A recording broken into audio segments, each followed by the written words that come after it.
بسم اللہ الرحمن الرحیم۔ ایک لڑکا بکریاں چرا رہا تھا۔ حضور نبی کریم صلی اللہ علیہ وآلہ وسلم حضرت ابوبکر صدیق رضی اللہ تعالیٰ عنہ کے ساتھ جنگل میں تشریف لے گئے۔ اس لڑکے پر نظر پڑی۔ اس وقت آپ دونوں کو پیاس لگی ہوئی تھی۔ حضرت ابوبکر صدیق رضی اللہ تعالیٰ عنہ لڑکے کے نزدیک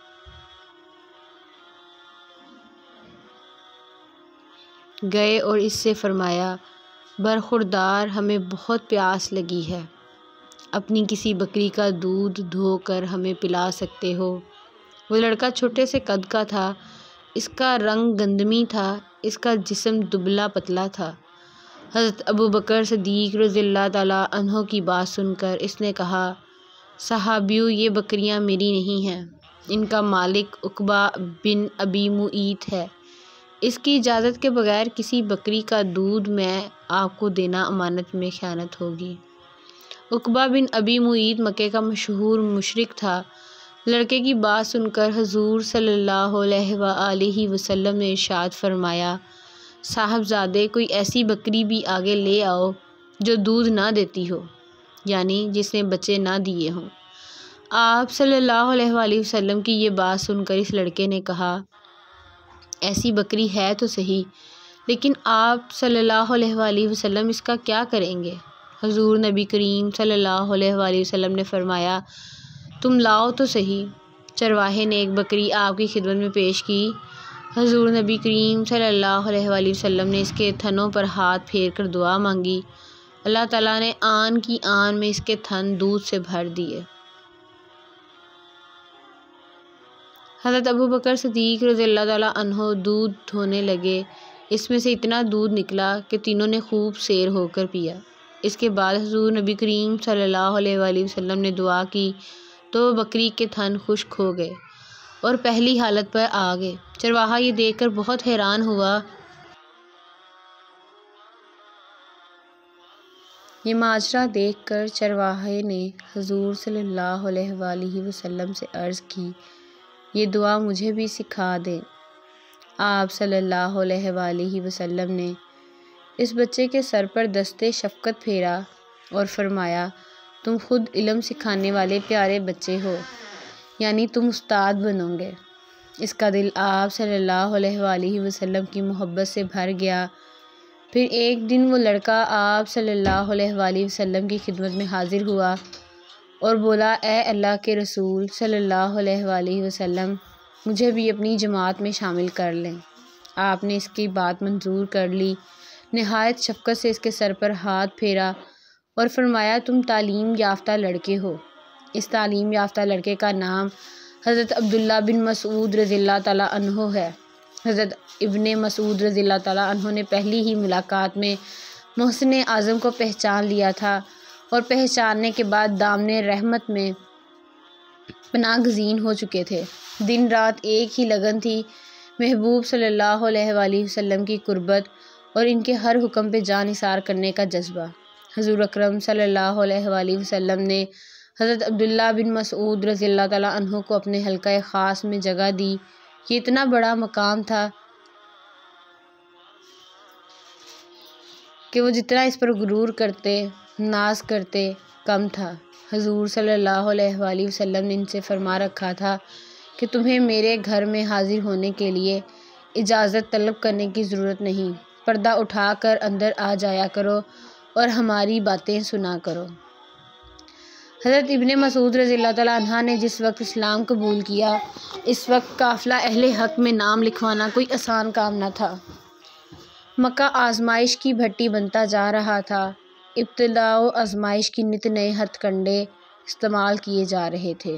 خوف و دہشت کی فضا پیدا ہو چکی تھی اور اس گھٹے گھٹے ماحول میں اسلام کا برملا اظہار جان جوکھوں سے کم نہ تھا۔ ایسے حالات میں حضرت ابن مسعود رضی اللہ تعالیٰ عنہ نے ایک روز اہل حق کو حیران کر دیا اور اہل باطل کے دلوں پر اپنے ایمان کی پختگی کا سکہ جما دیا۔ ایک روز مسلمان خانہ کعبہ میں بیٹھے تھے۔ ایک طرف قریش مکہ کی محفل جمی تھی۔ ابو جہل پورے ٹھاٹھ سے محفل کی صدارت کر رہا تھا۔ جماعت مومنین میں یہ مسئلہ درپیش تھا کہ کون جا کر قریش کی مجلس میں بآواز بلند قرآن مجید کی تلاوت کرے۔ حضرت عبداللہ ابن مسعود رضی اللہ تعالیٰ عنہ نے اس عظیم فریضہ کے لیے اپنی خدمات پیش کر دیں۔ صحابہ کرام رضی اللہ تعالیٰ عنہم نے ان کے نحیف و نزار جسم کو دیکھا تو انہیں مشورہ دیا کہ وہ یہ پرخطر کام اپنے ذمے نہ لیں، مگر یہاں تو فریضہ حق کے لیے طبیعت مچل رہی تھی۔ اصرار کیا کہ میں ضرور یہ کام سر انجام دوں گا۔ چنانچہ یہ نازک بدن نوجوان حلقہ یارہ سے اٹھا اور رزم حق و باطل کا مشاہدہ کرنے مجلس قریش کی جانب چل دیا۔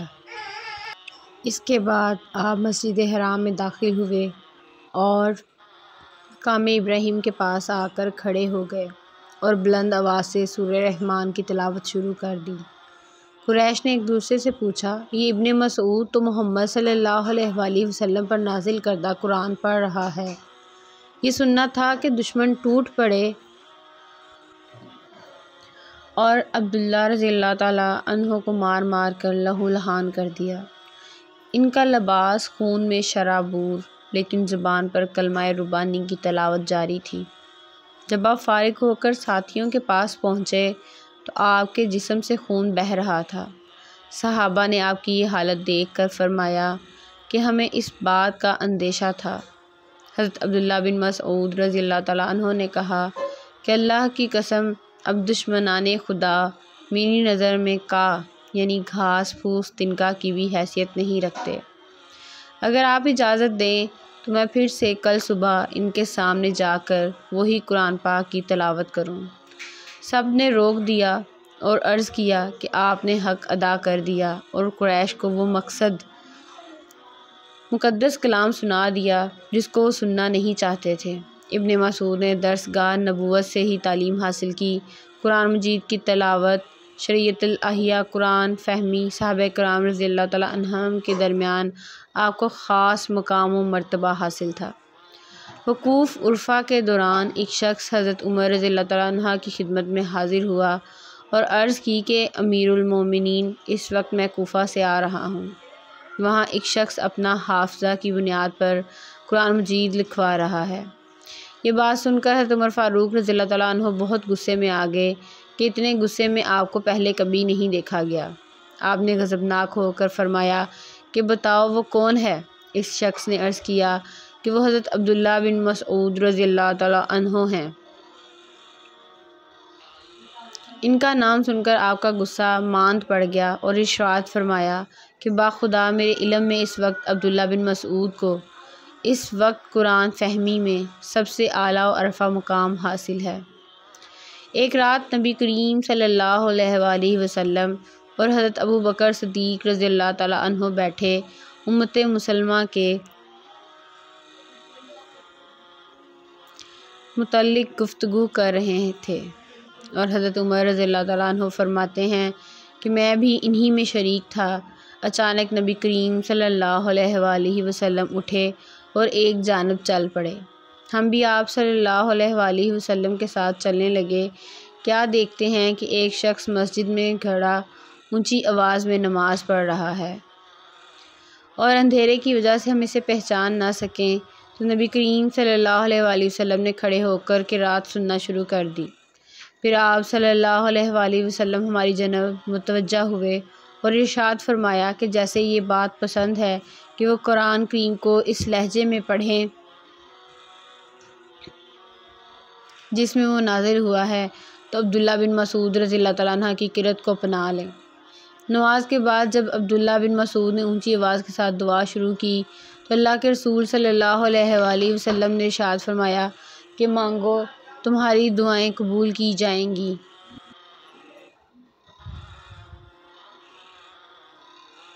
پھر حضرت عمر رضی اللہ تعالیٰ عنہ نے اپنے دل میں یہ ارشاد فرمایا کہ اللہ کی قسم میں ضرور صبح کو عبداللہ بن مسعود رضی اللہ تعالیٰ عنہ کو یہ اطلاع دوں گا کہ رات نبی کریم صلی اللہ علیہ وآلہ وسلم نے تیری دعا پر آمین کہا ہے۔ فرماتے ہیں کہ جب میں صبح سویرے خوشخبری دینے گیا تو کیا دیکھتا ہوں کہ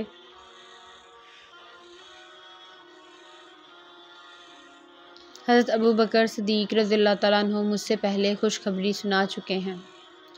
حضرت عمر فاروق رضی اللہ تعالیٰ عنہ فرماتے ہیں، برملا میں اس بات کا اعتراف کرتا ہوں کہ حضرت ابوبکر صدیق رضی اللہ تعالیٰ عنہ مجھ سے ہر نیکی کے کام میں سبقت لے گئے۔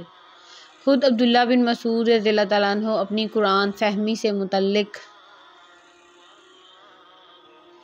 خود فرماتے ہیں کہ قسم ہے اس ذات کی جس کے سوا کوئی معبود نہیں، اسی کے فضل و کرم سے مجھے قرآن کی ہر آیت کے متعلق علم ہوا ہے کہ وہ کہاں نازل ہوا، اس کا شان نزول کیا ہے۔ جب مجھے یہ علم ہوتا ہے کہ فلاں شخص قرآن فہمی کے متعلق مجھ سے زیادہ معلومات رکھتا ہے تو میں اس کی خدمت میں جا کر معلومات حاصل کرنے کی کوشش کرتا ہوں۔ حضرت عبداللہ بن مسعود رضی اللہ تعالیٰ عنہ نے 60 سال کی عمر میں وفات پائی۔ حضرت عثمان غنی رضی اللہ تعالیٰ عنہ نے نماز جنازہ پڑھائی اور جنت البقیع میں دفن کیے گئے۔ اگر آپ کو یہ ویڈیو پسند آئے تو اپنے جاننے والوں کے ساتھ ضرور شیئر کریں۔ جزاک اللہ۔